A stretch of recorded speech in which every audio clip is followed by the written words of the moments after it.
Hi, everybody. I'm Superintendent George Arlotto. I hope that you've been enjoying your summer and have plans for more rest and relaxation in the coming month.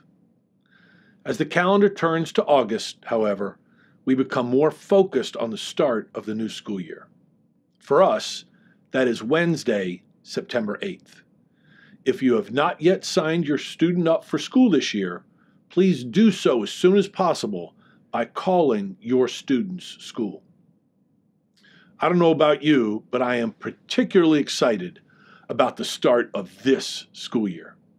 Last year was difficult for all of us in a variety of ways, and I can't wait to see our students in classrooms with teachers 5 days a week starting in September.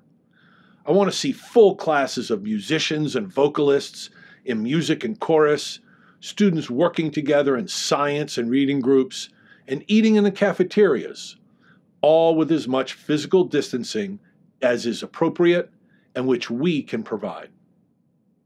The pandemic is not entirely behind us, and we are going to have to continue to take precautions in our schools. However, I want to be emphatically clear about our approach to the coming school year. Except for students enrolled in our virtual academy, we will deliver instruction face-to-face 5 days per week in classrooms this year. There are no plans to engage in hybrid instruction. Our focus is on returning to the school environments we all remember from prior to COVID and incorporating some of the enhancements from lessons we learned during the pandemic. We've continued to work closely with the County Department of Health and our County Health Officer, Dr. Nilesh Kalyanaraman, on all health-related matters. I committed in March 2020 to following the recommendations of our county health experts, and we have done just that.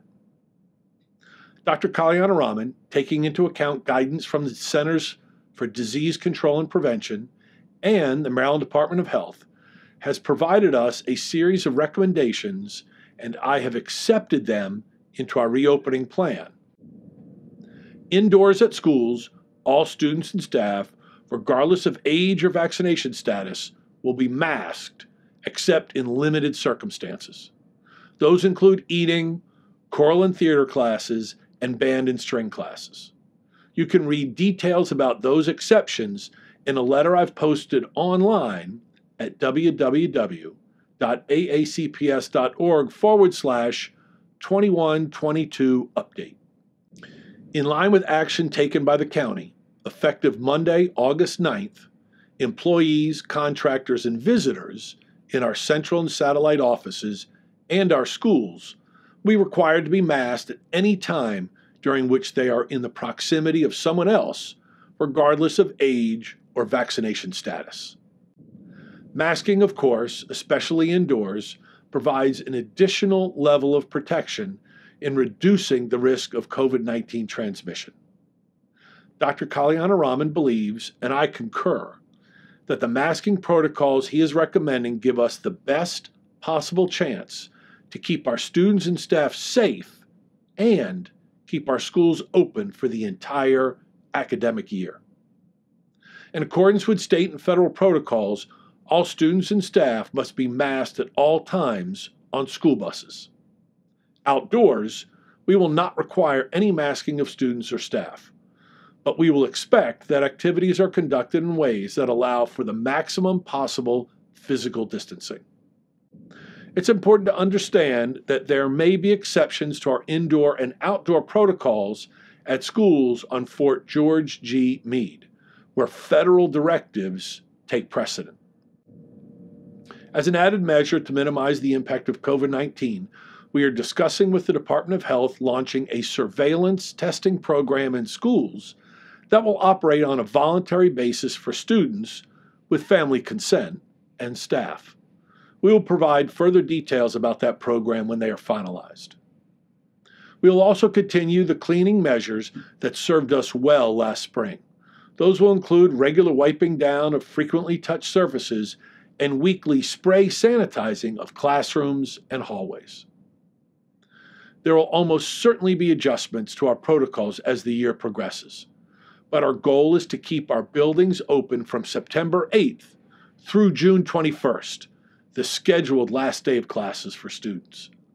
I continue to urge anyone who is eligible to receive a vaccine to do so. The Department of Health and our school system are teaming up to offer clinics at some of our school buildings through the remainder of the summer. Those clinics and registration links can be found at www.aacps.org/vaccines. Additional vaccine clinic information can be found at www.aahealth.org. If you have any questions about vaccines, please consult your family physician or call the Department of Health's COVID Health Line at 410-222-7256. Finally, there has been conversation since the end of the last school year about orientation activities for students entering grades 7 and 10 who missed what would have been traditional sessions as they entered new middle and high school buildings last year. Schools are scheduling opportunities for those students to get familiarized with buildings through the remainder of the summer and will be contacting families with specifics. Please contact your student's school for more information.